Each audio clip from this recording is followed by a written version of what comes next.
It sounds good. Many religions, they're all against one another, but if you say all religions are equal, you give all of them an equal chance.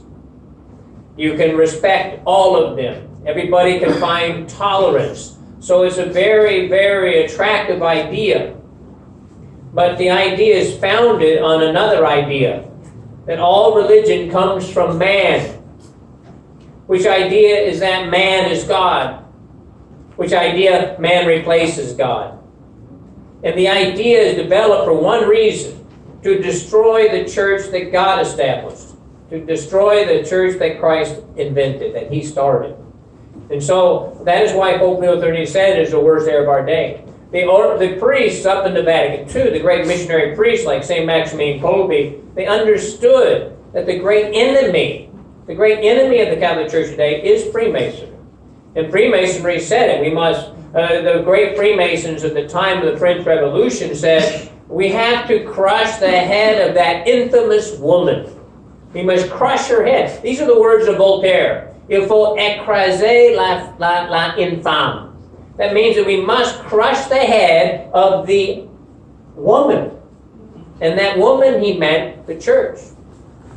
And they would try to, and one of the poems of the Freemasons at the time of the French Revolution said, a poem in French, it said, we're going to strangle the last king with the entrails of the last priest. It's a horrible reference to satanic murder when they murder the person and stuff his entrails in his mouth.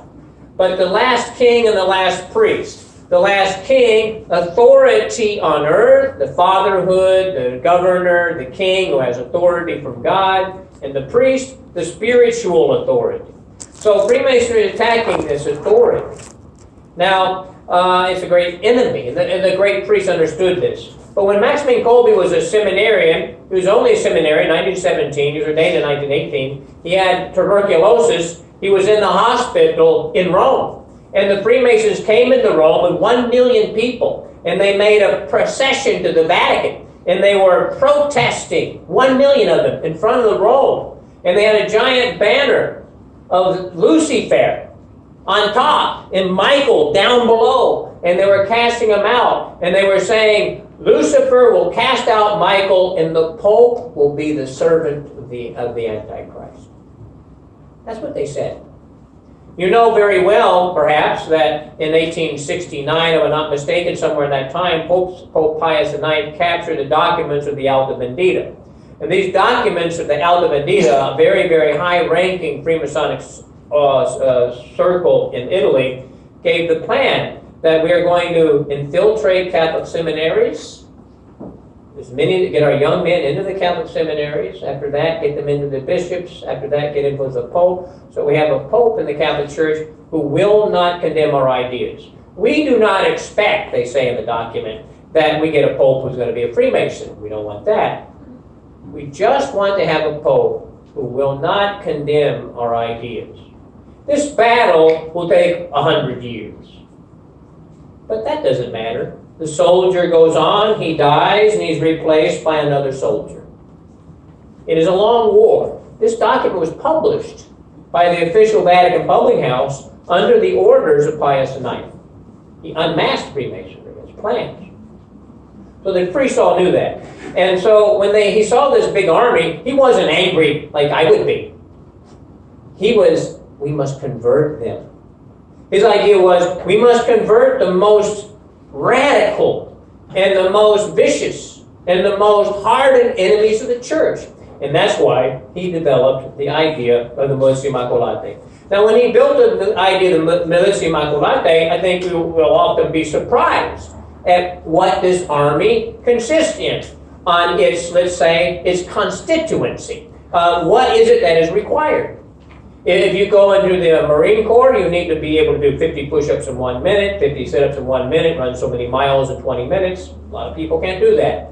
If you're going to be a Navy SEAL or a Ranger, it's even only very, very, very difficult. The average person is supposed to be able to fit into the Army.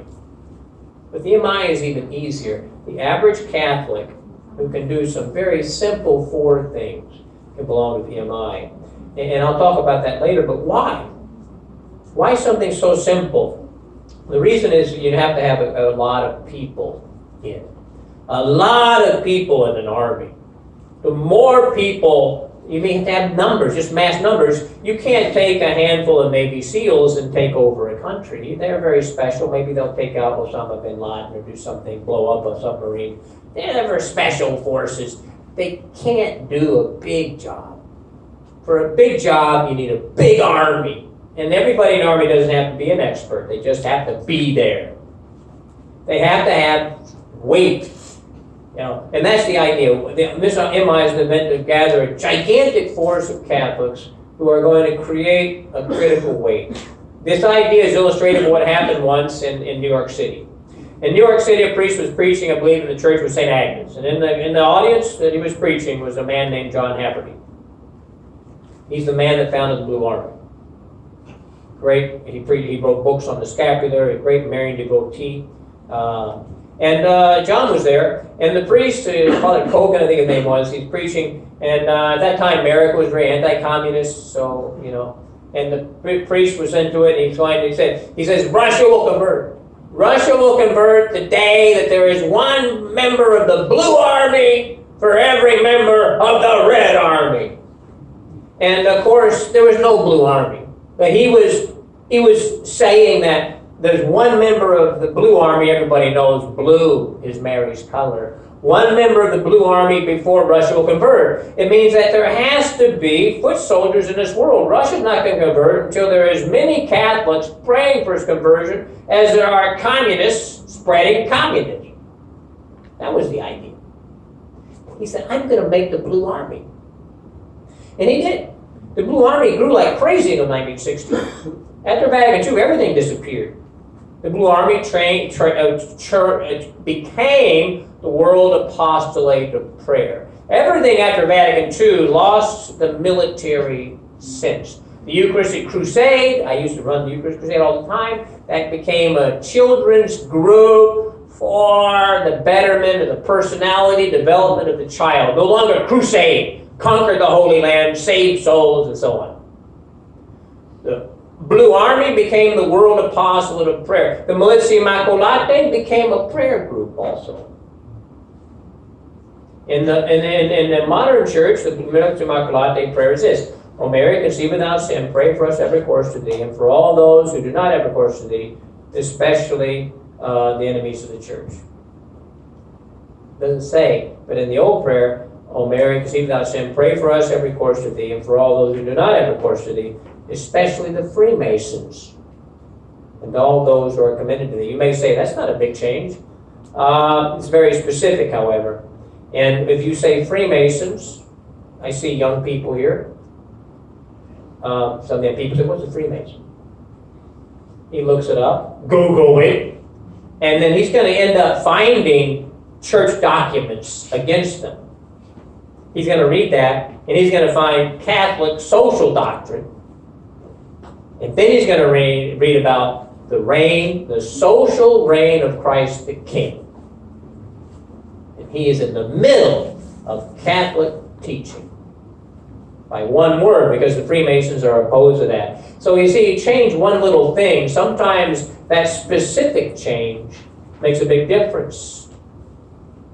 That specific change makes a big difference. And so the idea of the army, it has to be big. The Blue Army was quite demanding in comparison to the Militia Immaculate. The Blue Army, you had to wear the scapular as a sign of consecration to the Immaculate Heart of Mary. Number two, you said the 5 decades of the Rosary every day, because Our Lady asked for that at Fatima. And number three, you did a sacrifice. Some sacrifice every day to fulfill your duty of state. In other words, John Haffer just took the message of Our Lady at Fatima and turned it into a program, a practical program, to get a lot of people. And I don't remember now, but I think there's something like 30 million members throughout the world. And that's the number that comes to head, but maybe I'm thinking of the Eucharist Crusade. But it was a really, really big number of people by the time 1960 comes. There's a lot of people in the Blue Army. France, all of Europe, Asia, everywhere, there's a Blue Army. The MI has a similar concept, something easy. there must be a gigantic army. So there are only 4 simple applications anyone could do. So we'll talk about those. And I'll just mention them right now to just show you the idea that they're easy. And then we'll go into the details. The first obligation is to consecrate myself to the Blessed Virgin Mary, to become her instrument. This is the essence. To consecrate myself to her. It's the condition of all things. To consecrate myself to her, to become her instrument for the purpose of the Imam. Secondly, to wear the miraculous medal as a sign of this consecration. Thirdly, to say the MI prayer once a day. The prayer is about 10 seconds. In English, it takes 10 seconds. Probably 9 seconds in English. If you say it slow, 10 seconds. I guarantee you that in Indonesian, it takes 10 and a half seconds. Or 11. Right? Probably 11 seconds. It's even better. 11 seconds. In Visayas, same story. 10 and a half seconds, 11 seconds. The prayer. O Mary, conceived without sin, pray for us who have recourse to thee. This is the prayer which surrounds the miraculous medal. The prayer given by the Blessed Virgin Mary to St. Catherine Labouré. And then St. Maximilian Kolbe added, and all those who do not have recourse to thee, especially the Freemasons and all those committed to thy care. So then the second thing. The first aspect of this prayer is going towards Our Lady. The second aspect of this prayer is turned towards the whole world that does not have recourse to her. That's everybody. That's everybody who's not Catholic. Even Catholics who don't understand. All those who do not have recourse to thee, especially the Freemasons. How many times what is that Freemason thing? That's an opportunity to explain what it means. But especially the Freemasons, and all those who are commended to you, which is your apostolate, the people that you are praying for, the people that the MI is laying at her feet, all of those who are commended to thee. To say that prayer once a day, 11 seconds. That prayer. That's where the power of the MI is, you see. That if we have 6 people say that prayer, that's 1 minute per day, right? If we have 60 people saying that prayer, that's 1 hour per day. If we have 306, that's 1 minute. If we have 360, we're going up to 10 hours. Or maybe 600 minutes going to 10 hours. You see, it just multiplies. If we get a lot of people, 360 would require 1 hour. 360 people will give us 1 hour of prayer. 3,600, that's going to give us 10 hours of prayer. For you, it's only 10 seconds. But when you get 3,600 people doing it, what is 10 hours of prayer in her hands?